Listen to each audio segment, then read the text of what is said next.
Hello guys, magandang gabi. Itong dinalabay natin ito ay Monte patong Malinta. Nakita niyo yung lubak na yun. Maraming lubak dito sa side na yan. Oh. Ayan. Dito naman sa kanang side natin, minsan dyan ay matraffic. Bakit matraffic? Nagiging terminal ng jeep, no?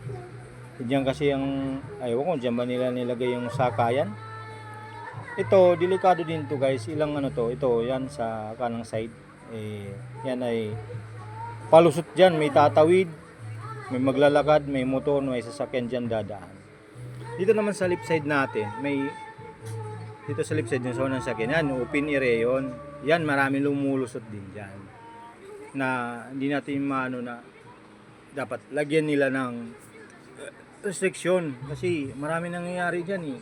Ilang open area yan. Ito na naman sa unahan. Mag-u-turn na tayo. Yan. Nag-signal na tayo ng kaliwa. Mag-u-turn na tayo pa kabilang para makatawid tayo sa ating paruroonan. Itong side na to talaga medyo crowded dahil from the Monte Circle to this nakikita nyo yung video 1 after ng terminal ng jeep may intersection palabas. Unahan meron na naman. Dan sa gasolinahan meron naman.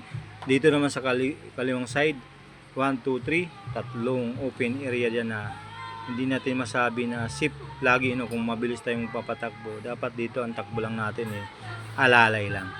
Kasi ito pagtawid ko dyan nung malakas ang ulan ito U-turn na tayo para patungo na tayo sa university. Nadulas tayo dyan dahil kinat tayo dyan ng jeep. Sana maging awareness tayo pag tayo mag-lalakbay.